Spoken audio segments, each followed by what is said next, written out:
بسم اللہ الرحمن الرحیم۔ السلام علیکم معزز ناظرین، آپ سے ایک چھوٹی سی ریکویسٹ ہے کہ ویڈیو کو ضرور اینڈ تک دیکھیں۔ ہم اتنی محنت سے آپ کے لیے ایسے اسپیشل سٹوریز بناتے ہیں اور چینل کو ضرور سبسکرائب کیجیے گا، شکریہ۔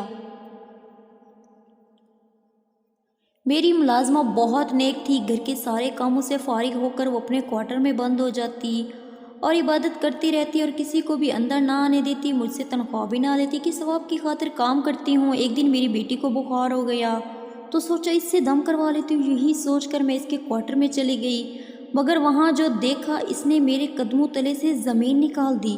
وہاں تو میرا نام ہانیہ ہے اور میں 2 بچوں کی ماں کے عہدے پر فائز ہوں۔ میرا شوہر اچھا خاصا کما لیتی تھی، اس لیے میرے گھر کے سارے کام میری نوکرانی کرتی تھی۔ کچھ دن پہلے وہ مجھے کہہ گئی کہ میں اپنے گھر جا رہی ہوں، آپ دوسری ملازمہ کا انتظام کر لیجیے گا۔ میں بہت پریشان ہو گئی کہ اتنی ایمرجنسی میں کہاں سے ملازمہ ڈھونڈوں۔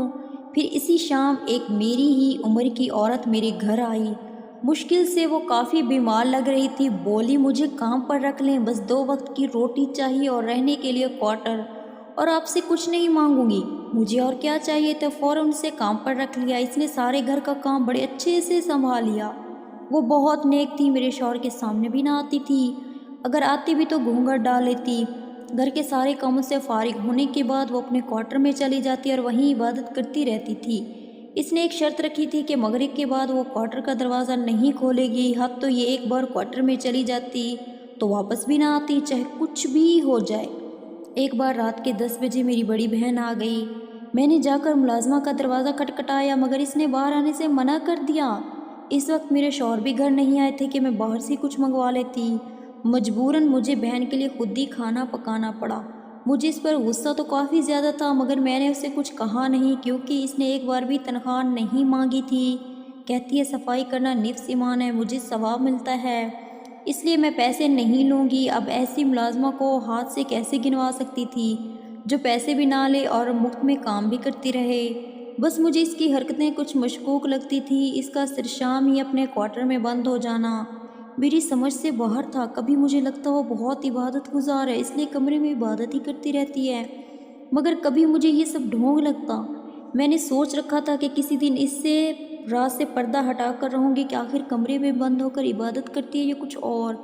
ایک دن میری 6 ماہ کی بیٹی کو بخار ہو گیا، بہت ڈاکٹر بدلے مگر آرام نہ آیا۔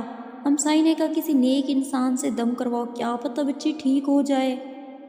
میں کہاں کسی نیک انسان کو جانتی تھی سوائے اپنے کام والی کے، اس لیے بچی کو لے کر اس کے کوارٹر میں چلی آئی۔ حسب معمول اس کا دروازہ بند تھا، میں نے اسے بہت آوازیں دی کہ بیٹی کو دم کروانا ہے، دروازہ کھولو، مگر اس بندی نے اپنی قسم نہ توڑی۔ میں مایوس ہو کر واپس چلی آئی۔ اگلے دن جب وہ گھر کی صفائی میں مشغول تھی تو میں چوری چوری اس کے کوارٹر میں چلی آئی۔ میں نے اس کے پورے کمرے کی تلاشی لی مگر کچھ نہ ملا سوائے اس کی شادی کی تصویر کے۔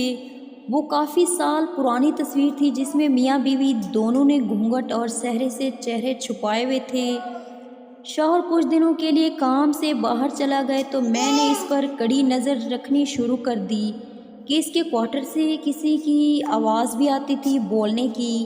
ایک دن میرے بڑے بیٹے نے کہا کہ بتایا کہ کسی کو ملازمہ کے کمرے میں نے جاتے دیکھا ہے۔ میں نے ملازمہ سے سختی سے پوچھا تو کہنے لگی باجی میرے گھر والا کبھی کبھی آ جاتا ہے گاؤں سے ملنے۔ میں نے اسے کہا کہ اچھا ٹھیک ہے، اب کی بار تمہارا شوہر ہے تو مجھ سے ملوانا۔ میری بات پر اس کا رنگ اڑ گیا اور وہ بھاگ گئی۔ مجھے یہ سب کچھ ٹھیک نہیں لگ رہا تھا۔ اگلے دن اس کے آنے سے پہلے ہی میں اس کے کمرے میں چھپ گیا تاکہ دیکھ سکوں اس کا شوہر بھی ملنے آتا یا کوئی اور چکر چلا رہی ہے۔ آدھے گھنٹے بعد وہ اپنے کمرے میں چلی آئی، تیار ہو کر کسی کو فون کیا اور کہنے لگی آ جائیں بی بی گھر پر نہیں ہے۔ میں بھی اپنے کمرے میں ہوں، مجھے جانے کا تجسس ہو رہا تھا کہ آخر وہ کس کو بلانے جا رہی ہے۔ تھوڑی دیر بعد دروازہ کھلا اور جو شخصیت اندر داخل ہوئی اسے دیکھ کر میرے سر پر آسمان پھٹ گیا۔ وہ تو میرا ہی شوہر تھا۔ مجھ سے برداشت نہ ہوا تو میں چلاتی ہوئی ان دونوں کے سامنے چلی آئی۔ میرے شوہر کا رنگ اڑ گیا اور کہنے لگا مجھ سے ناراض نہ ہونا، پہلے میری بات سن لے، یہ میری پہلی بیوی ہے، آج سے 10 سال پہلے گاؤں میں اس سے شادی ہوئی تھی، پھر میں شہر آ گیا تو اس کو بھول بھال گیا اور کچھ عرصے بعد تم سے شادی کر لی اور پلٹ کر اس کی خبر تک نہ لی۔ یہ اتنے سال اکیلی رہی مگر اس نے مجھے نہیں چھوڑا۔ اب بھی صرف کچھ دنوں کے لیے آئی ہے کہ مرنے سے پہلے چند دن میرے ساتھ گزار لے، مگر اس کی آخری خواہش کو انکار نہ کر سکا۔ اسے بلڈ کینسر ہو گیا اور یہ صرف چند ہفتوں کی ہی مہمان ہے۔ یہ سب سن کر میرے پیروں تلے سے زمین نکل گئی۔ اس سب میں اس بیچاری کا تو کوئی قصور نہ تھا، میں ہی ان دونوں کے بیچ آ گئی تھی اور میں اس پر سوتن بنی تھی۔ اس کی اعلیٰ ظرفی تھی کہ اس نے آ کر کبھی اپنا حق نہیں جتایا۔ میں اسے کوارٹر سے اپنے کمرے میں لے آئی اور کہا آج سے یہ تمہارا کمرہ ہے، اپنے میاں کے ساتھ اس میں رہو۔ میں کچھ دنوں کے لیے بچوں کو لے کر میکے چلی گئی۔ چند دنوں بعد مجھے اطلاع ملی کہ اس کی وفات ہو گئی۔ مجھے بہت دکھ ہوا تھا، وہ بہت اچھی تھی۔ اب بھی جب اس کی یاد آتی ہے تو میں اس کے لیے دعائیں کرنے لگتی ہوں۔